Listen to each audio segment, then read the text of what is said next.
मनुष्य जीवन के बारे में कई तरह की बातें कही जाती हैं, जैसे कि 1. मानव जीवन के 4 चरण होते हैं: ब्रह्मचर्य, गृहस्थ, वानप्रस्थ और संन्यास।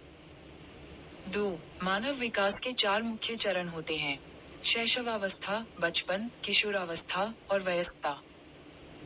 3. मानव के 4 प्रकार के रूप होते हैं: तामस, राजस, सात्विक और निर्गुण। 4. मनुष्य 4 तरह के होते हैं: एक तिमिर से तिमिर में जाने वाला, दूसरा तिमिर से ज्योति की ओर जाने वाला, तीसरा ज्योति से तिमिर की ओर जाने वाला और चौथा ज्योति से ज्योति की ओर जाने वाला। 5. पुष्टिमार्ग के मुताबिक जीव 3 तरह के होते हैं: प्रवाह जीव, मर्यादा जीव और पुष्टि जीव। 6. मनुष्य की जीवन अवधि कई कारकों पर निर्भर करती है, जैसे कि उम्र, जीवन शैली, आहार, स्वस्थता और शारीरिक और मानसिक तनाव।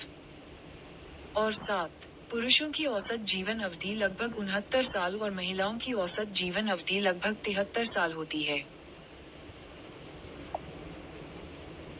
हर मनुष्य के जीवन में कई तरह के अनुभव होते हैं और वह कई तरह की गतिविधियां करता है। 1. मनुष्य सर्वाहारी होता है और पौधों और जानवरों के भोजन का सेवन करता है। 2. मनुष्य भोजन के बिना 8 सप्ताह और पानी के बिना 3-4 दिन तक जीवित रह सकता है। 3. मनुष्य का जीवन पैदा होना, बड़ा होना, परिवार बनाना और मर जाना होता है। 4. मनुष्य का जीवन एक विस्तृत अनुभव होता है, जिसमें वह सीखता है, बदलता है और आनंद उठाता है। 5. मनुष्य के जीवन का उद्देश्य व्यक्ति के व्यक्तिगत और सामाजिक विकास के लिए होता है। 6. मनुष्य के कुछ मूल कर्तव्य हैं, जैसे कि अपने शरीर की देखभाल करना और परिवार की रक्षा करना। 7. मनुष्य के कुछ महत्वपूर्ण गुण हैं, जैसे कि कर्तव्यनिष्ठा, विनम्रता, चरित्रवान, उदारता और परिश्रम।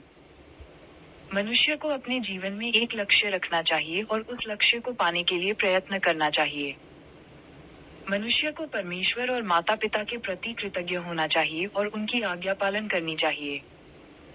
मनुष्य का जीवन ज्ञान की प्राप्ति के लिए होता है और धर्म ही जीवन का मूल आधार है और यह हमारे जीवन को सुरक्षा और संरक्षण प्रदान करता है।